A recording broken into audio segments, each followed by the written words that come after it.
किस्मत ने देखो कमाल कर दिया, खुशनुमा जीवन बर्बाद कर दिया। है किस्मत तू भी मेरे साथ होगी, जीवन की सारी खुशियाँ मेरे पास होगी। किसी ने ठीक ही कहा है, जो होता है अच्छे के लिए होता है। नमस्कार, मैं हूँ आरजे राज की बात में आपका स्वागत है। आखिर किस्मत होती क्या है? क्या जीवन में सब कुछ किस्मत से हासिल होता है? बने रहिए मेरे साथ, जानेंगे पूरा सच। किसी गांव में दो लड़के रहते थे, मोहित और ऋषभ। दोनों पढ़ने में बचपन से ही अच्छे थे। गांव में सभी दोनों का बहुत आदर करते थे।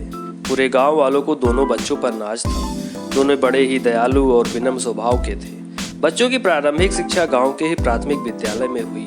आगे की पढ़ाई के लिए उन्हें 10 किलोमीटर दूर जाना पड़ता था। दोनों ने अच्छे अंकों के साथ हाई स्कूल और 12वीं की परीक्षा उत्तीर्ण की, मगर इन दोनों के पास आय के अच्छे स्रोत नहीं थे।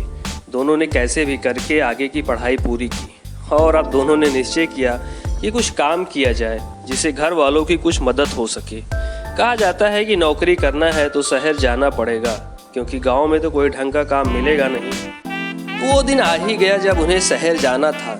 घर वालों से विदा लिया और पहुंच गए शहर। मोहित और ऋषभ दोनों शहर में भौचक्के रह गए। बड़ी बड़ी इमारतें, तेज चलती गाड़ियां और प्रदूषण चरम पर। बड़ा अजीब होता है जब आप एक शांतिनुमा गांव से निकलकर शहर आते हैं। दोनों के साथ भी यही हुआ। उन्हें कुछ अच्छा नहीं लग रहा था और एक दिन तो ऋषभ की तबीयत खराब हो गई। उसे पास के ही एक निजी अस्पताल में भर्ती कराया गया। जरा सा बुखार था, पानी बदलने से हो गया था। गांव होता तो काढ़ा पिलाकर इसका इलाज हो जाता, मगर यहाँ शहर में ऋषभ से इलाज के लिए काफी पैसा वसूला गया। शहर की दौड़ती भागती नीरस जिंदगी से तंग आकर दोनों ने घर जाने का निर्णय लिया। घर आकर दोनों ने निश्चय किया कि अब आगे सरकारी नौकरी की जाएगी। दोनों ने सरकारी नौकरी के लिए पढ़ाई शुरू कर दी और पढ़ाई करते करते आया परिणाम वाला दिन। सरकारी रिजल्ट में मोहित का नाम नहीं आया और ऋषभ का नाम आ गया। ऋषभ तो बहुत खुश हुआ। गांव में चारों तरफ खुशियां ही खुशियां हो गई और मोहित के घर छाया दुख। ज़्यादातर इसे किस्मत ही कहेंगे और कह भी रहे हैं, क्योंकि मोहित ऋषभ से पढ़ने में अच्छा था और कभी कभी मोहित तो ऋषभ को भी पढ़ाता था। ऋषभ की किस्मत बदलने लगी। उसका घर बनने लगा, गाड़ियाँ आने लगी और रहन सहन सब बदल गया। अच्छे दोस्त बनने लगे, मगर मोहित दुख के कारण दबा जा रहा था। वो दुख घेरता हुआ जा रहा था। वो अपने घर में ही बंद रहने लगा। किसी से बात करना, किसी से मिलना अब अच्छा नहीं लगता था। वो अंदर से टूट चुका था। ना उसका पढ़ने में मन लगता, ना ही कुछ करने में। घर वालों से देखा नहीं गया तो मोहित को मोहित के पापा के पास भेज दिया गया। मोहित के पापा शहर में एक निजी कंपनी में काम करते हैं। मोहित के पापा उन्हें अपने कंपनी ले जाते, घुमाते, सभी लोगों से मिलाते।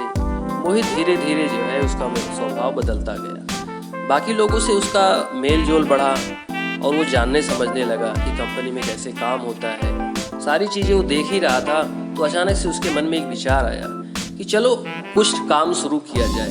तो यह विचार वो अपने पिता से प्रकट करता है। उसके पिता तुरंत तैयार हो जाते हैं और अपने जीवन भर की कमाई का सारा पैसा मोहित के नए व्यवसाय में लगा देते हैं। हुआ यहाँ भी कुछ उलट। मोहित का यह व्यवसाय चल ना सका। मोहित को बहुत आहत हुआ। घर का सारा पैसा भी चला गया और मिला कुछ नहीं। लेकिन मोहित इस बार टूटा नहीं। उसने निश्चय किया कि वह नौकरी करेगा।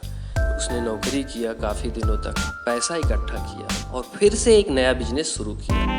इस बार उसका बिजनेस चल पड़ा और बिजनेस चलते चलते पूरे भारत देश में फैल गया। इसीलिए कहते हैं, जो हुआ अच्छा हुआ। मोहित को वही मान सम्मान फिर से मिलने लगा और गांव में भी उसका आदर होने लगा। लोग कहने लगे, मोहित तो अच्छा था ही, किस्मत ने साथ नहीं दिया, नहीं उसका भी गवर्नमेंट नौकरी हो जाती। देखते ही देखते मोहित का घर अब ऋषभ से भी बड़ा घर बन गया। इसके पास कई गाड़ियां हो गई और ऋषभ इससे जलन हो लगी। मोहित और ऋषभ एक दूसरे से बात नहीं करते थे। मोहित तो कई बार प्रयास किया। मोहित के दिल में ऐसा कुछ नहीं था, लेकिन ऋषभ को पता नहीं क्या हो गया कि वो मोहित से दूरी बनाने लगा। इसीलिए कहा जाता है, किस्मत को भी तुम्हें खड़े होने का इंतजार होता है। यह कहानी यही सिखाती है, गर हो हौसले बुलंद तो सफलता कदम चूमेगी।